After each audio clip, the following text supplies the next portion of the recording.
bring to the situation. So if I'm a person who started to believe that everything results in catastrophe, you can sort of walk me through that and say, well, that's really not the case. You need maybe let's look at it from a different perspective. Correct. Okay, good. Another question. We have another question from Twitter. This is from @eTurnerPhD. What efforts are APA making to impact policy related to behavioral health?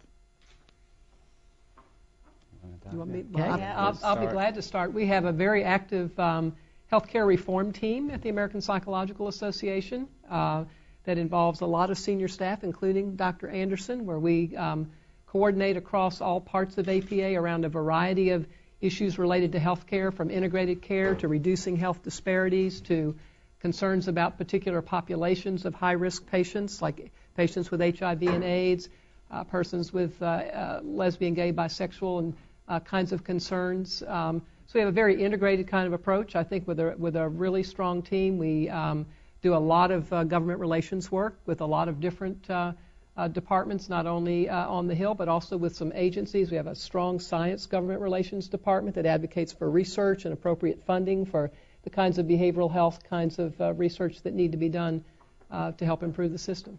Let me just add something to that. We've been involved in recently. We've talked a lot about the importance of team-based care, where one of the things that APA has done, we've joined the executive committee on something called the Patient-Centered Primary Care Collaborative.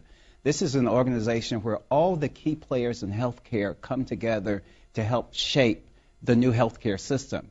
And it was very important for APA not just to participate in that effort, but to be on the executive committee and help actually to shape that conversation to make sure the things we've been talking about today are included. And has there been receptivity to having APA at the table? I've been very happy and very pleased that there has been that receptivity. There was the annual conference of the collaborative was just last fall, and it's a day-long event with maybe 5 or 6 panels. There were at least 2 or 3 of those panels that talked about behavioral factors, so we were very pleased with that. Right. And there is a subgroup of that collaborative as well that focuses on behavioral health issues, including mental health and substance abuse issues, and it's a growing and pretty strong part of that group as well. And we know it would have to be. Substance abuse in particular is so highly correlated with many of these other chronic conditions that it would be. And with stress. And with stress, indeed. Let's take another question. Hi, my name is Rosemary, and I just got a new job, so I have a new insurance plan, and I need to find a medical home. I'd like to find something that has a more integrative approach, the sort of team-based that was mentioned here, approach to medicine, preventative medicine as well as wellness. What are ways or questions I could ask when looking for a primary care provider that could lead me to find one that utilizes this approach? Well, it's a good question because, unfortunately, I think the fact is that there just aren't quite enough patient-centered medical homes at this point. But what would be one way to start, Dr. Anderson? Well, this is, as you mentioned, this is a new movement, but there has been integrated care in this country prior to the development of the medical home model. I think that one thing consumers can do is ask their primary care physicians about services for behavior change, for stress management. I think a lot of the change will come when consumers begin to demand these kinds of elements to their health care plans and demand that their primary care physicians offer these kinds of services. How much of that is going on, Dr. Nordahl, at this point? Oh, that's hard to estimate. There are probably several hundred practices, or maybe several thousand now around the country. The government is putting a lot of innovation funding into developing these models and evaluating them to see just how effective they are going to be in getting the kinds of results that they want. But there are big systems. For example, Geisinger Health in Pennsylvania has a patient-centered medical home. There's some other systems around Intermountain. I'm at a loss for names. But there's several systems that have adopted the patient-centered medical homes as part of their healthcare model. But they tend to be typically the larger healthcare systems right now. The big integrated systems like Kaiser Permanente, et cetera. I'd like to add something to that. I'm really glad you asked that question because think about the name they're using, patient-centered medical home. Well, if it's really patient-centered, it's supposed to be about you, which means that you should be empowered to ask any question you want. And I just want to support Dr. Anderson's point that I think empowering patients and empowering people is really what we need to do in this country, to demand the kind of services you deserve, not only in your healthcare system, but to use that same empowerment with your community. We are not going to solve the obesity problem in this country unless we not only change our healthcare system, but we change our communities. We have another question. Another question from Twitter. At @kstar202 asks, I am a caretaker of my 85-year-old mother. Are there support groups for caregivers that you can suggest or ways that I can find them? What would be the way to proceed with that? One way to proceed might be, in whatever community the person lives, is to contact their local hospital. Sometimes hospitals, particularly if they have long-term care facilities associated with them or acute or skilled nursing facilities associated with them, will have some sort of community support group for caregivers at the hospital. So that may be one way.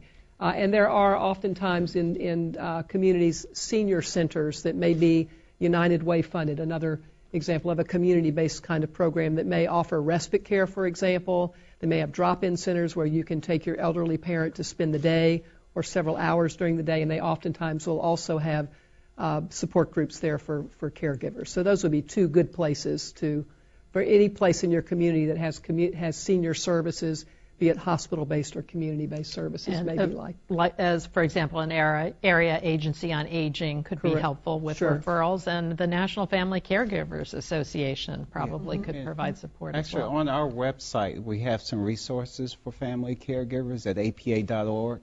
They should be able to find those. There's a toolkit. Caregiving toolkit on our website. Great. All right, we have one last question. Hello, my name is Angela Lloyd Fenrick. I am wondering if APA is fostering any dialogue with the faith-based community around stress and health. What's the status of that? I'm not sure, to tell you the truth. That we may not have the right person up here to answer that question. I think, however, that we certainly have an appreciation that the faith-based communities are very, very important.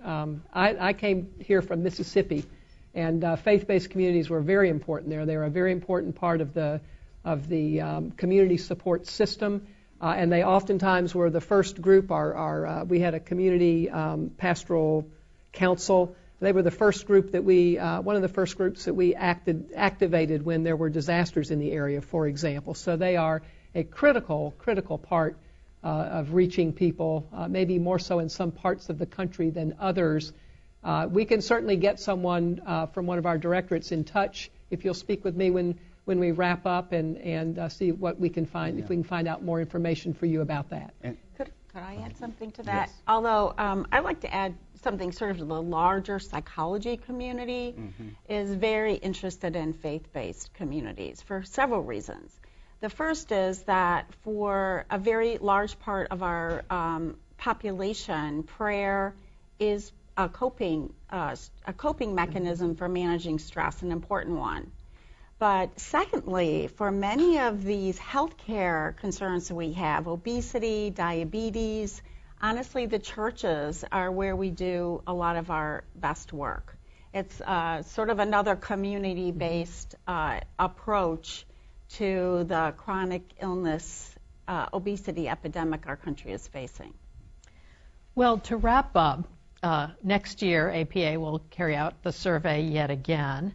This year we had the good news piece, which was that the levels of stress seem to be going down. Let's say we were hoping to aim for next year the trend line to continue to go down, to have a positive effect on people's ability to deal with stress. What would be the most important thing all of you think needs to happen in order to bring that result about? And we could keep our answers short in the interest of time, it would be great. But Jonathan, I'd love to start with you. What would be the most important thing on the WISE agenda to continue to drive down levels of stress in the country? I think just continuing to help people realize that community-based organizations like the Y are places of aspiration and inspiration and places where people can go to get support they need. And we're not a traditional healthcare provider, but we are increasingly in the healthcare space, and we're not going to solve any of the problems we talked about if we think we're going to do it in the doctor's office.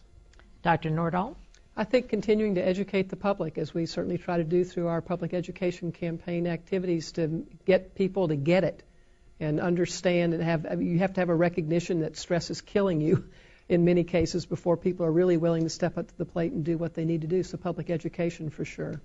Dr. Anderson? And with that educated public, they need a healthcare system that is supportive of this knowledge that stress is health damaging and is responsive to that.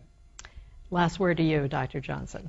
Yes, I would say integrated care and empower people to make it happen. Great. Well, thanks to all of you, and thanks to all of you in the audience, everyone, for joining our conversation today. For more details about stress in America, our health at risk, please visit www.stressinamerica.org. Thanks for being with us. Thanks to all of our panelists, and have a great day. Thank you.